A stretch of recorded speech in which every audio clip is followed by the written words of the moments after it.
ये air force Y group maths के लिए दूसरी वीडियो है। आज इस वीडियो में हम एचसीएफ और एलसीएम के बारे में पढ़ेंगे। तो चलिए शुरू करते हैं। सबसे पहले अपन जानेंगे कि एलसीएम होता क्या है। एलसीएम क्या है? Lowest common multiple. ठीक है, लोवेस्ट कॉमन मल्टीपल मतलब अगर हमारे पास 2 या 3 नंबर दिए हुए हैं, उनको हमें एक ऐसे नंबर फाइंड आउट करना है जो दोनों नंबर से डिविजिबल हो। ठीक, उसको बोलेंगे लोवेस्ट कॉमन मल्टीपल। तो यहाँ पे 12 और 9 दिया हुआ है, इसकी बात करेंगे। तो इसमें देखिए सबसे पहले अपन 12 के फैक्टर कर लेंगे। 12 के फैक्टर करेंगे क्या आएंगे? 2 से डिवाइड कर लेंगे, फिर 6। ये इस तरीके से, ये क्या है? प्राइम फैक्टराइजेशन जो हमें मेथड पढ़ा था उसके अकॉर्डिंग इनके फैक्टर कर लेंगे। इधर 9 के फैक्टर कर लेंगे। तो ये देखिए 12 के फैक्टर है 2 क्रॉस 2 क्रॉस 3 और इधर 9 के हैं 3 क्रॉस 3।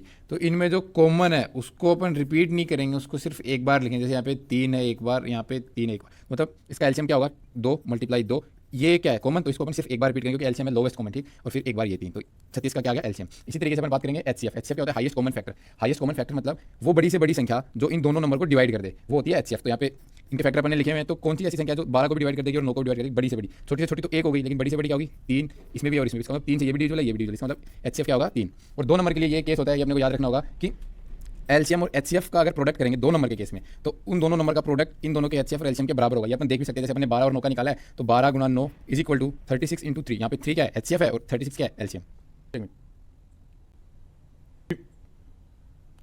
और एलसीएम को अपन दोनों का मिक्स भी निकाल सकते हैं। जैसे मैं यहाँ पे 12 और 9 का एक साथ भी निकाल सकता हूँ एलसीएम। तो मैंने 12 और 9 एक जगह लिखा, यहाँ पे 2 से डिवाइड करूँगा तो इसको डिवाइड करूँगा, तो यहाँ पे 6 इसको डिवाइड करूँगा, कोई फर्क नहीं पड़ेगा क्योंकि ये 2 से डिविजिबल है ही नहीं, तो 9 एज इट इज आ जाएगा। इसी तरीके से फिर 6 को डिवाइड करूँगा तो इससे 3 हो जाएगा, 9 फिर से डिवाइड नहीं होगा। तो इसका मतलब इसके फैक्टर इस तरीके से करता जाऊँगा कि लास्ट में मेरे पास 1 1 आ जाए। ठीक, जैसे 3 है तो 3 से ये भी डिविजिबल है तो 1 आ जाएगा, ये 3 से डिविजिबल है तो 3 आ जाएगा। इसी तरीके से 3 आ गया, ये डिविजिबल नहीं है तो एज इट इज आ गया, इसको डिवाइड करूँगा तो ये। तो इसका मतलब ये एलसीएम इसका क्या हुआ? 2 क्रॉस 2 क्रॉस 3 क्रॉस 3। इसका क्या होगा? एलसीएम। इसके बाद इसके काफ़ी इंपॉर्टेंट क्वेश्चंस जो कि हर बार एग्जाम में पूछे जाते हैं। तो पहला क्वेश्चन पढ़ते हैं।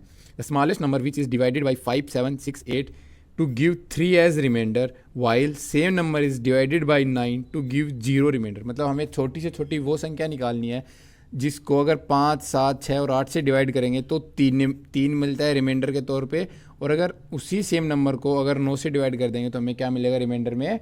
0। तो सबसे पहले अपन इनका एलसीएम निकाल लेंगे, क्योंकि एलसीएम क्या होगा? वो स्मॉलेस्ट नंबर जो 5 7 6 और 8 चारों से डिविजिबल होगा। तो सबसे पहले अपन वो नंबर निकालेंगे। तो इनका एलसीएम सोल्व करेंगे। तो इसको 2 से किया तो 5 एज इट इज़ क्योंकि डिविजिबल नहीं है, फिर इसके 3 7 फिर 4, फिर 2 से किया 5 3 7 2, फिर 2 5 3 7 1। इसी तरीके से इसको पूरा सोल्व करेंगे तो हमारे पास एलसीएम क्या आ गया इसका? 840। ठीक, 840 वो संख्या है जो 5 7 6 और 8 इन सबसे डिविजिबल है। ठीक, तो इसका मतलब इससे तो रिमाइंडर क्या मिलेगा मेरे को? 0। लेकिन मेरे को तो वो नंबर निकालना है जो 3 रिमाइंडर दे। इसका मतलब 5 6 7 और 8 से अगर डिवाइड करूँगा इस नंबर को 840 इंटू एक्स प्लस 3, तो रिमाइंडर हर बार मेरे को क्या मिलेगा? 3, क्योंकि ये तो डिविजिबल है, प्लस में यह क्या हो जाएगा? रिमाइंडर। अब मेरे को इस x की वैल्यू निकालनी है कि ये क्या होगा जिससे हम वो पूरा नंबर सोल्व कर सके। तो अब देखो हमें दिया हुआ है कि वो जो नंबर है हमारा वो अगर डिवाइड करेंगे 9 से तो हमारे पास वो पूरा डिविजिबल है। ठीक, तो सबसे पहले जो हमारे पास इसका एलसीएम है उसको डिवाइड करके देखते हैं। तो 840 को डिवाइड करूँगा तो 9 9 जा 81, 9 यहाँ पे आ गया 3 0, 3 से किया तो 3। ठीक, इसका मतलब अगर 840 को अगर मैं 9 से डिवाइड करता हूँ, 840 को अगर 9 से डिवाइड करता हूँ तो मेरे को मिलता है 3 रिमाइंडर। तो अगर मैं इस वाली संख्या को करूँगा 840 x प्लस 3 को अगर 9 से डिवाइड करूँगा तो मेरे पास क्या मिलेगा? 3x प्लस 3, ये रिमाइंडर मिलेगा। और जो कि मेरे को 9 के बराबर चाहिए। क्यों? क्योंकि ये वाली जो संख्या है ये 9 से डिवाइड होने के बाद कंप्लीट 0 रिमाइंडर देती है। ठीक, तो इसको मैं 9 के बराबर रख दूंगा। तो 9 को बराबर रखा तो 3 इधर गए 6, तो 3x इक्वल टू 6, तो x की वैल्यू क्या आ गई? 2। इसका मतलब मेरे पास नंबर क्या आएगा? 840 गुना 2 प्लस 3, तो ये क्या हो गया? 1680 प्लस 3, मतलब 1683। ये नंबर क्या है? अगर इसको 5 6 7 और 8 से डिवाइड करूँगा तो मेरे पास रिमाइंडर 3 मिलेगा, और अगर 9 से डिवाइड करूँगा तो रिमाइंडर 0 मिलेगा। ये बहुत ही इंपॉर्टेंट क्वेश्चन है जो हर बार पूछ लिया जाता है एग्जाम में। इसके बाद उसी तरीके से एक क्वेश्चन और है। The smallest number divisible by 25 15 25 35 45 to leave remainder 7 17 27 37 as a remainder. इस बार क्वेश्चन थोड़ा सा चेंज है। वो क्या कह रहा है? वो स्मॉलेस्ट नंबर जो 15 25 35 और 45 से डिवाइड करने के बाद कुछ ये रिमाइंडर दे 7, 27 ये, तो सबसे पहले तो अपन क्या निकालेंगे, इन सब का एलसीएम, मतलब वो छोटे से छोटा नंबर जो इन सभी से कंप्लीट डिविजिबल है, सबसे पहले अपन वो सोल्व करेंगे। तो इसको सोल्व करते हैं। तो 15, 25, 35 ये लिख लिया, सारे 5 से डिविजिबल है तो मैंने 5 लिख दिया। तो 5 से करूँगा 3, 5, 7, 5 9 45, ठीक। तो इसको फिर 3 से करूँगा तो 1, 5, 7, 3, ये सारे प्राइम नंबर है, तो इसका मतलब ये सारे करूँगा सिंगल सिंगल टाइम, तो ये इनका प्रोडक्ट और इनका प्रोडक्ट क्या दे देगा मेरे को, एलसीएम। इसको इसी यहाँ पे भी छोड़ सकते हैं, फिर इसको पूरा भी सोल्व कर सकते हैं। 5 लिखा 1 1, फिर 7 3, फिर 7 लिखा तो 1 1 1 3, मतलब ये तीनों हैं क्योंकि प्राइम नंबर है तो ये ज़्यादा छोटे डिवाइड होंगे नहीं, तो इसका मतलब इन सभी का प्रोडक्ट मेरे को क्या मिलेगा, एलसीएम। तो ये तो आ गया हमारे पास एलसीएम, ठीक। अब हमसे पूछ रहा है कि वो संख्या जो इन सब से डिवाइड होने के बाद हमारे पास ये रिमाइंडर दे, ठीक। तो मतलब 15 से डिवाइड हो तो ये संख्या, मतलब सॉरी, वो संख्या जो 15 से डिवाइड होगी तो रिमाइंडर आएगा 7, 25 से तो 27, 25 से 17, 35 से 27, 45 से 37। इसका मतलब अपन एक कॉमन चीज़ देख सकते हैं, 15 में से 7 घटाए तो 8, 25 में से 17 घटाए तो भी 8, और 35 में 27 तो भी 8, 45 में से 37 घटाए तो भी 8। इसका मतलब अगर एक कॉमन नंबर 8 अगर अपन इस संख्या में से घटा दें तो हमारे पास 15, 25, 35 और 45 से इस संख्या को डिवाइड करेंगे 8 घटाने के बाद, तो वो रिमाइंडर सेम ही देगा। क्यों? क्योंकि ये संख्या है कंप्लीट डिविजिबल है 15 से, 25 से, जो भी है ना संख्या है। तो इसमें से मैं 8 घटा देता हूँ, 8 घटाने के बाद मेरे पास संख्या मिलती है 1 5 6 7, और ये संख्या जब 15, 25 और 45 से घटे डिवाइड होगी तो मेरे पास कंसेक्यूटिवली ये रिमाइंडर दे देगी। तो इसका मतलब इसका आंसर क्या है, ये भी काफ़ी इंपॉर्टेंट क्वेश्चन है, याद रखना। इसके बाद जो हमने एक फॉर्मूला पढ़ा था उसके बेसिस पे एलसीएम और एचसीएफ हमें दिए हुए हैं दो नंबर के 8 और 48, और एक नंबर हमारे पास 24 है, तो दूसरा नंबर क्या होगा हमें पता है, एलसीएम और एचसीएफ का गुणा और उन दोनों नंबर का गुणा बराबर होगा। तो दूसरा नंबर मैंने एक्स मान लिया, एक नंबर 24 दिया ही हुआ है, और 8 गुणा 48 ये लिख दिया, 24 से इसको किया 2, 8 दूनी 16, तो दूसरा नंबर क्या आ गया 16। इसके बाद एक question, the smallest number when divided by 8, 12, 20, 25 leaves remainder 5। इस बार सिर्फ एक केस दिया।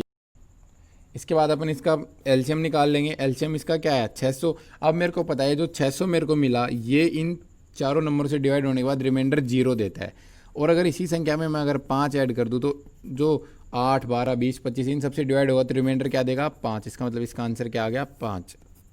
और ये प्राइम फैक्टराइजेशन मेथड से इसको सोल्व कर रहे हैं, तो ये देख लेना। इसके बाद अगला क्वेश्चन, पावर में एलसीएम कैसे निकालते। जैसे हमारे पास ये दो संख्या दी हुई है, एक की पावर ये, एक की है, इसका एलसीएम कैसे निकलेगा। तो इसमें जैसे 2 की बात करूँ तो 2 की जो मैक्सिमम पावर है वो आएगी, फिर 3 की जो मैक्सिमम पावर है वो आएगी एलसीएम में, और जो 5 की जो मैक्सिमम पावर है वो आएगी। मतलब पावर जो मैक्सिमम होगी वो एलसीएम में आएगी, ताकि ये भी डिवाइड कर सके और ये भी डिवाइड कर सके इसको, ठीक, ये याद रखना। इसके बाद पॉइंट की बात करते हैं। अगर पॉइंटों में नंबर जैसे 1.2, 0.36, 1.8, तो इसका एलसीएम कैसे निकालेंगे। सबसे पहले इसको नॉर्मल फॉर्म में लिख दिया 12/10, 36/100, 18/100। सबसे पहले इनका बेस कॉमन बनाएंगे। बेस कॉमन मतलब नीचे इसके 100 है तो इधर भी 100 बनाएंगे। तो 10 से गुणा, 10 से मल्टीप्लाई, 10 से गुणा, 10 से भाग और 10 से मल्टीप्लाई करेंगे, ठीक। तो ये 120/100 फ़र्क पड़ा नहीं है संख्या में क्योंकि 0 0 कट जाएगा, 12/10 ही होगा, तो वही बात है। इसी तरीके से 180/100 ये आ गए।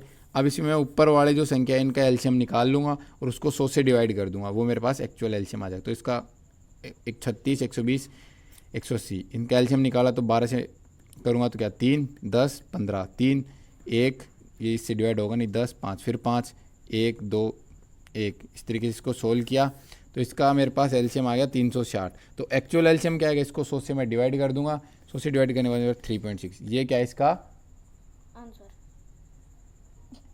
ये एलसीएम की लास्ट तरीका और मेथड जिसमें हम फ्रैक्शन का एलसीएम और एचसीएफ देखेंगे। तो फ्रैक्शन जब होती है हमारे पास a/b की फॉर्म की, c/d की फॉर्म की, अगर हमें इन दो का एलसीएम निकालना हो तो इसको किस तरीके से निकालते हैं, जो ऊपर वाले जो अंश जो होती है जिसको न्यूमरेटर बोलते हैं उसका अपन एलसीएम निकालेंगे एलसीएम के केस में, डिवाइड बाई तो नीचे वाली संख्या उसका एचसीएफ निकालेंगे, ठीक।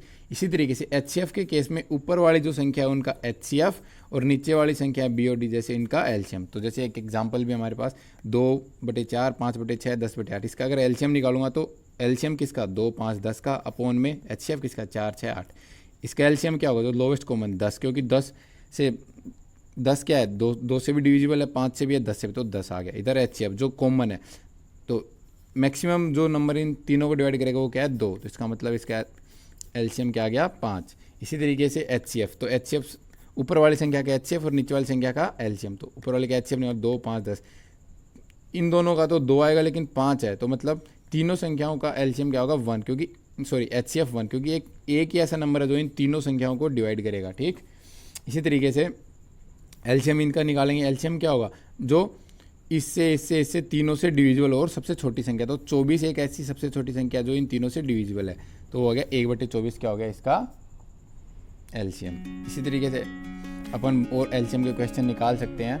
ठीक, और सबसे इंपॉर्टेंट चीज़ क्या है कि प्रैक्टिस करते रहना और जितने भी फॉर्मूले आते हैं उन फॉर्मूलों को याद रखो, अपनी कैलकुलेशन की स्पीड को बढ़ाओ और एक्यूरेसी होनी चाहिए कैलकुलेशन में, ऐसा नहीं कि कुछ भी कैलकुलेट कर दिया। तो इन सारी चीज़ों और इन बातों का भी ध्यान रखना और अपनी मेहनत में लगे रहो।